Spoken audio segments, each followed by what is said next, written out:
इन गिने चुने व्यक्तियों में भी हार्दिक सहानुभूति रखने वाले, अपनी जान पर खेल जाने वाले कितने थे, उसका कहना ही क्या है। कैसे बड़ी बड़ी आशाएं बांधकर इन व्यक्तियों को क्रांतिकारी समिति का सदस्य बनाया गया था, और इस अवस्था में जबकि असहयोगियों ने सरकार की ओर से घृणा उत्पन्न कराने में कोई कसर न छोड़ी थी, खुले रूप में राजद्रोही बातों का पूर्ण प्रचार किया गया था। इस पर भी बोल्शेविक सहायता की आशाएं बंधा कर तथा क्रांतिकारियों के ऊंचे ऊंचे आदर्शों तथा बलिदानों का उदाहरण दे देकर प्रोत्साहन दिया जाता था। नवयुवकों के हृदय में क्रांतिकारियों के प्रति बड़ा प्रेम तथा श्रद्धा होती है। उनकी अस्त्र शस्त्र रखने की स्वाभाविक इच्छा तथा रिवाल्वर या पिस्तौल से प्राकृतिक प्रेम उन्हें क्रांतिकारी दल से सहानुभूति उत्पन्न करा देता है। मैंने अपने क्रांतिकारी जीवन में एक भी युवक ऐसा न देखा जो एक रिवाल्वर या पिस्तौल अपने पास रखने की इच्छा न रखता हो। जिस समय उन्हें रिवाल्वर के दर्शन होते, वे समझते कि इष्टदेव के दर्शन प्राप्त हुए, आधा जीवन सफल हो गया। उसी समय से वे समझते हैं कि क्रांतिकारी दल के पास इस प्रकार के सहस्रों अस्त्र होंगे, तभी तो इतनी बड़ी सरकार से युद्ध करने का प्रयत्न कर रहे हैं। सोचते हैं कि धन की भी कोई कमी न होगी। अब क्या, अब समिति के व्यय से देश भ्रमण का अवसर भी प्राप्त होगा। बड़े बड़े त्यागी महात्माओं के दर्शन होंगे। सरकारी गुप्तचर विभाग का भी हाल मालूम हो सकेगा।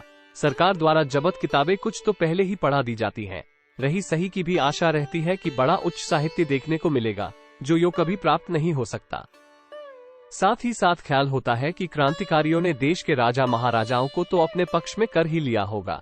अब क्या, थोड़े दिन की ही कसर है, लौटा दिया सरकार का राज्य। बम बनाना सीख ही जाएंगे, अमर बूटी प्राप्त हो जाएगी इत्यादि। परंतु जैसे ही एक युवक क्रांतिकारी दल का सदस्य बनकर हार्दिक प्रेम से समिति के कार्यों में योग देता है, थोड़े दिनों में ही उसे विशेष सदस्य होने के अधिकार प्राप्त होते हैं। वह एक्टिव कार्यशील मेंबर बनता है। उसे संस्था का कुछ असली भेद मालूम होता है। तब समझ में आता है कि कैसे भीषण कार्य में उसने हाथ डाला है। फिर तो वही दशा हो जाती है जो नकटा पंथ के सदस्यों की थी। जब चारों ओर से असफलता तथा अविश्वास की घटाएं दिखाई देती हैं, तब यही विचार होता है कि ऐसे दुर्गम पथ में ये परिणाम तो होते ही हैं। दूसरे देश के क्रांतिकारियों के मार्ग में भी ऐसी ही बाधाएं उपस्थित हुई होंगी। वीर वही कहलाता है जो अपने लक्ष्य को नहीं छोड़ता। इसी प्रकार की बातों से मन को शांत किया जाता है। भारत के जनसाधारण की तो कोई बात ही नहीं। अधिकांश शिक्षित समुदाय भी यह नहीं जानता कि क्रांतिकारी दल क्या चीज है। फिर उनसे सहानुभूति कौन रखे। बिना देशवासियों की सहानुभूति के अथवा बिना जनता की आवाज के सरकार भी किसी बात की कुछ चिंता नहीं करती। 2-4 पढ़े लिखे 1-2 अंग्रेजी अखबार में दबे हुए शब्दों में यदि 2-1 लेख लिख दें तो वे अरण्य रोदन के समान निष्फल सिद्ध होते हैं। उनकी ध्वनि व्यर्थ में ही आकाश में विलीन हो जाती है।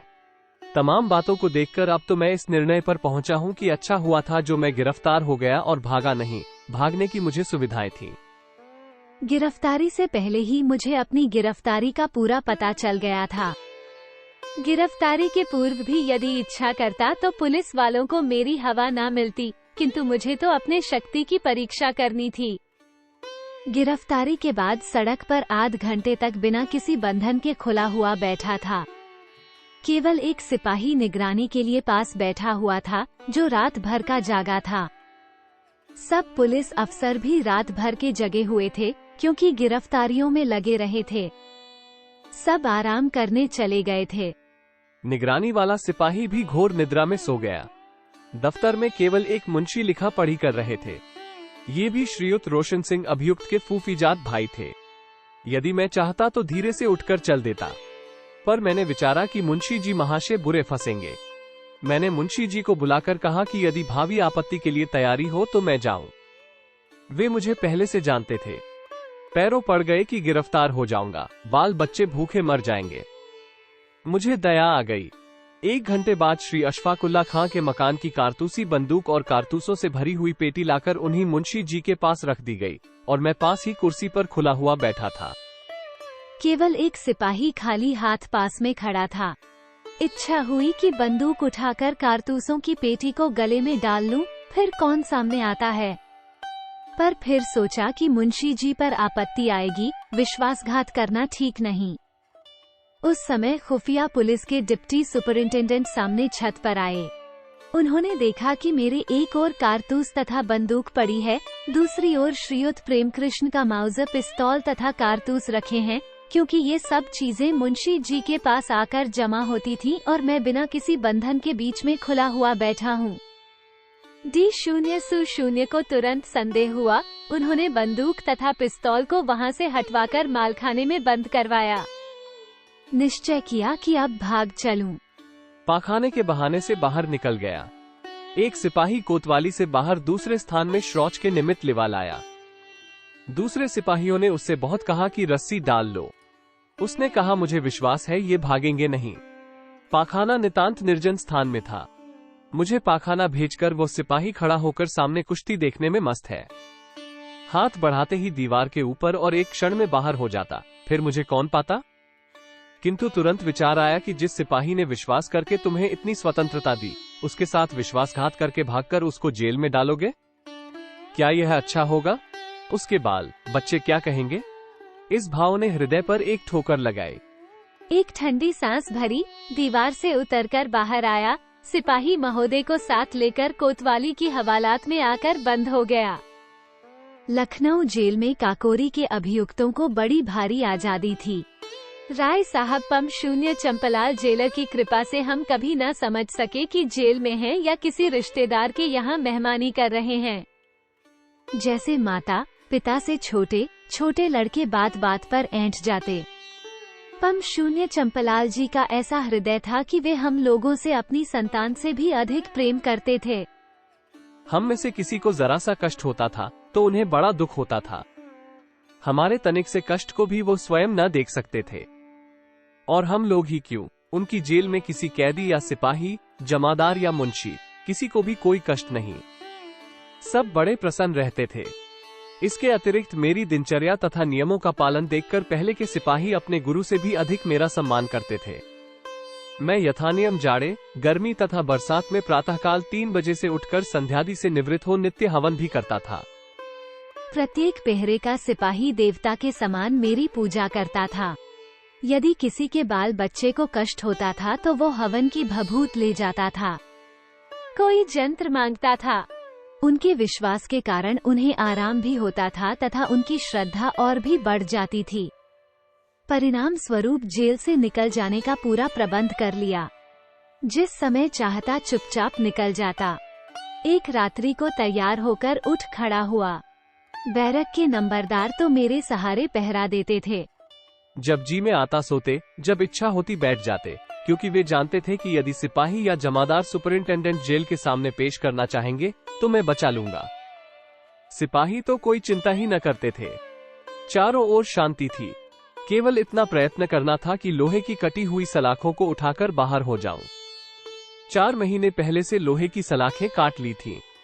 काटकर वे ऐसे ढंग से जमा दी थीं कि सलाखें धोई गई, रंगत लगवाई गई, तीसरे दिन झाड़ी जाती, 8वें दिन हथौड़े से ठोकी जाती और जेल के अधिकारी नित्य प्रति सांकाल घूमकर सब ओर दृष्टि डाल जाते थे, पर किसी को कोई पता न चला।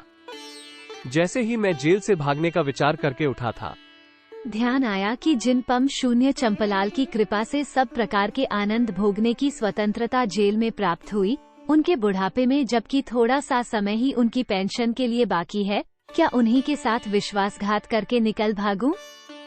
सोचा जीवन भर किसी के साथ विश्वासघात न किया, अब भी विश्वासघात न करूंगा। उस समय मुझे ये भली भांति मालूम हो चुका था कि मुझे फांसी की सजा होगी, पर उपरोक्त बात सोचकर भागना स्थगित ही कर दिया। ये सब बातें चाहे प्रलाप ही क्यों न मालूम हो, किंतु सब अक्षरशः सत्य हैं, सबके प्रमाण विद्यमान हैं। मैं इस समय इस परिणाम पर पहुंचा हूं कि यदि हम लोगों ने प्राणपण से जनता को शिक्षित बनाने में पूर्ण प्रयत्न किया होता, तो हमारा उद्योग क्रांतिकारी आंदोलन के कहीं अधिक लाभदायक होता, जिसका परिणाम स्थायी होता। अति उत्तम होगा यदि भारत की भावी संतान तथा नवयुवक वृंद क्रांतिकारी संगठन करने की अपेक्षा जनता की प्रवृत्ति को देश सेवा की ओर लगाने का प्रयत्न करें और श्रमजीवी तथा कृषकों का संगठन करके उनको जमींदारों तथा रईसों के अत्याचारों से बचाएं। भारतवर्ष के रईस तथा जमींदार सरकार के पक्षपाती हैं। मध्य श्रेणी के लोग किसी न किसी प्रकार इन्हीं तीनों के आश्रित हैं। कोई तो नौकर पेशा है और जो कोई व्यवसाय भी करते हैं उन्हें भी इन्हीं के मुंह की ओर ताकना पड़ता है। रह गए श्रमजीवी तथा कृषक, सो उनको उदरपूर्ति के उद्योग से ही समय नहीं मिलता जो धर्म, समाज तथा राजनीति के ओर कुछ ध्यान दे सके।